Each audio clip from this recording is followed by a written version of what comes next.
Hello guys, welcome to our channel.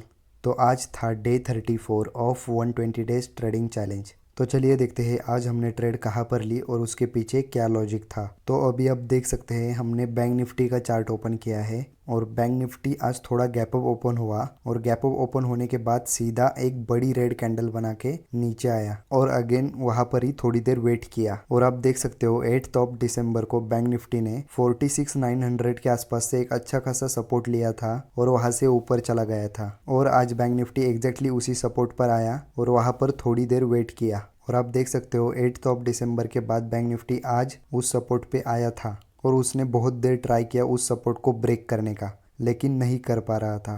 और जैसे ही bank Nifty 46,900 से बाउंस बैक करके जैसे ही ऊपर गया, एक ये बड़ी वाली कैंडल बनाई, उस वक्त हमने कॉल साइड ट्रेड प्लान कर ली। लेकिन आप लोगों को पता होगा कि जब भी हम ट्रेड लेते हैं मोस्टली हमारी ट्रेड्स पुट साइड ही रहती है, क्योंकि कॉल साइड मूवमेंट बहुत स्लोली होता है और जब भी पुट साइड मूवमेंट होता है तो बहुत फास्ट होता है। तो इसलिए हम अगर पुट साइड 2 लॉट से ट्रेड ले रहे तो हम कॉल साइड सिर्फ एक ही लॉट से ट्रेड लेंगे। तो इसलिए इस लेवल के आसपास हमने कॉल साइड ट्रेड प्लान कर ली और हमने आज पुट साइड भी ट्रेड ली थी जो हमारी मेन ट्रेड थी। कॉल साइड जो ट्रेड थी वो सिर्फ हमने इस एनालिसिस के बेसिस पे ली थी, लेकिन जो हमारी मेन ट्रेड थी पुट साइड की, हमें फिर भी लग रहा था कि मार्केट यहाँ से थोड़ा डाउन साइड जा सकता है। तो इसलिए फिर हमने देखा कि एग्जैक्टली रेजिस्टेंस कहाँ पर आ रहा है। तो आप देख सकते हो 8 ऑफ दिसंबर को ही बैंक निफ्टी इस लेवल के आसपास बहुत देर रुका हुआ था और आज भी देखोगे तो बैंक निफ्टी मॉर्निंग में इसी लेवल के आसपास से नीचे आया था। तो हमने फिर ये लेवल मार्क कर ली और आप देख सकते हो 11 बजे के आसपास बैंक निफ्टी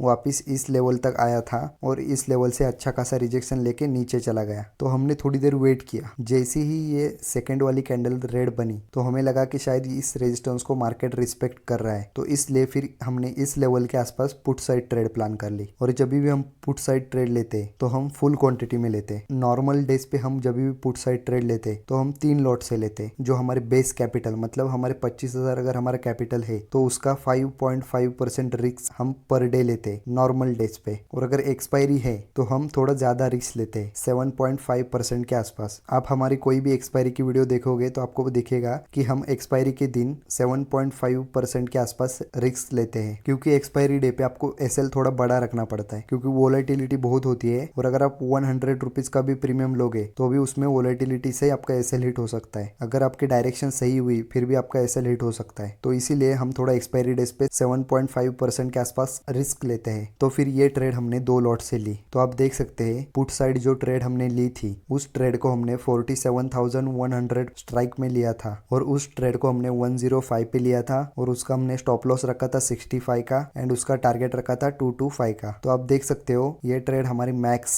153 तक गई थी और वहां से रिटर्न होके हमारा उस ट्रेड में एसएल हिट हुआ। और जो कॉल साइड हमने ट्रेड ली थी मॉर्निंग में, जो आप देख सकते हो, जो हमने ये कॉल वाली ट्रेड ली थी मॉर्निंग में, तो अभी उसको देखते हैं। तो आप देख सकते हो इस वाले ट्रेड को हमने 10:40 के आसपास लिया था। तो आप बैंक निफ्टी के चार्ट में देख सकते हो ये वाली कैंडल है, इस वाले कैंडल के क्लोजिंग पे हमने उस ट्रेड को लिया था। तो आप देख सकते हो इस ट्रेड को हमने 64 के आसपास लिया था और इस ट्रेड का भी हमने स्टॉप लॉस 40 पॉइंट्स का रखा था, यानी कि 24 का, और इसका हमने टारगेट रखा था 184 का। तो आप देख सकते हो ये ट्रेड भी हमारी बहुत देर साइडवेज ही घूमती रही। तो आप बैंक निफ्टी के चार्ट में देख सकते हो बैंक निफ्टी ऊपर तो जा रहा था लेकिन साइडवेज होकर ऊपर जा रहा था। तो इसलिए इस ट्रेड में हमारा प्रीमियम बहुत डीके हो रहा था। लेकिन जब 12:30 के बाद जब बैंक निफ्टी में मूवमेंट आया तो हमारी ये कॉल अच्छी खासी चलने लगी। तो हमने इस कॉल को होल्ड किया था और इस कॉल में हमारा 184 का टारगेट हिट हुआ। और आप देख सकते हो पोजीशन बुक में जो पुट साइड हमने ट्रेड ली थी वो हमने 2 लॉट से ली थी। तो इस ट्रेड को हमने 106 के आसपास लिया था और उसको 65 पर सेल किया, यानी कि इस ट्रेड में हमारा